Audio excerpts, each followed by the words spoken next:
मेरा नाम अक्षत है। मैं पेशे से एक वकील हूँ। एक दिन मैं अपने ऑफिस में हमेशा की तरह बैठा था। एक पार्टी आई, हाथ में पेपर बैग, झुर्रीदार चेहरा, बड़ी हुई दाढ़ी, गंदे कपड़े और बोले हम पूरे जमीन पर स्टे लगाना चाहते हैं। अन्य कौन से कागजात की आवश्यकता है और इसका कितना खर्चा होगा। मैंने उन्हें बैठने को कहा। वह कुर्सी पर बैठ गए और उनके सारे दस्तावेज चेक किए। उनसे जानकारी लेने के बाद आधा घंटा लग गया और मैंने उन्हें बताया, आइए आपके मामले पर विचार करते हैं।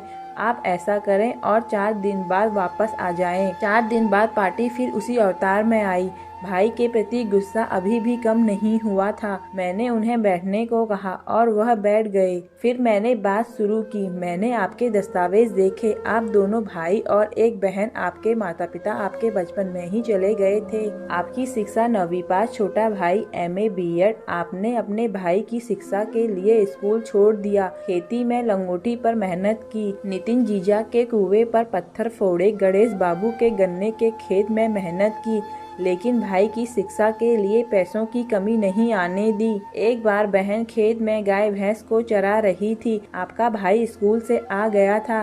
कैसे वह भैंस के पीछे गया और उसे भैंस के सींग लग गए। संपूर्ण शरीर खून से लथपथ हो गया था। आप उसे कंधे पर उठाकर नजदीकी गांव में ले गए।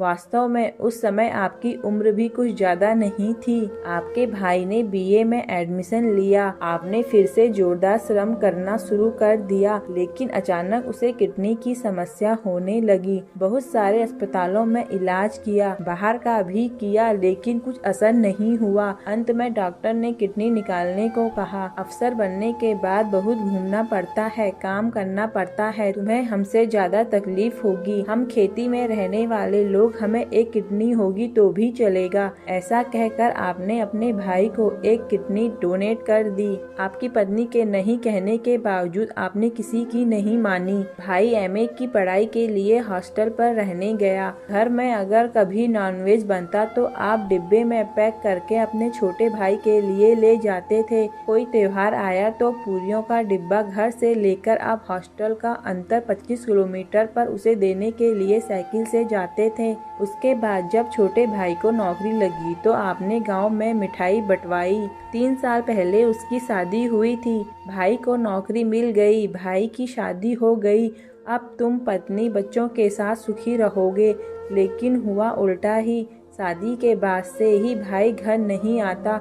बुलाते तो कहता मैंने अपनी पत्नी को वचन दिया है, घर पर पैसे देता नहीं। पूछने पर कहता है कि कर्ज है। पिछले साल नागपुर में फ्लैट लिया। पूछा तो बोलता है कि कर्जा लेकर लिया है। सब कुछ कहने के बाद मैं थोड़ी देर रुका और फिर कहा, अब आपका कहना है कि उसने अपनी कमाई का लिया हुआ उस पर स्टे लगाना है। उसने जल्दी से कहा, हाँ बराबर। तभी मैंने कहा, स्टे लागू किया जा सकता है।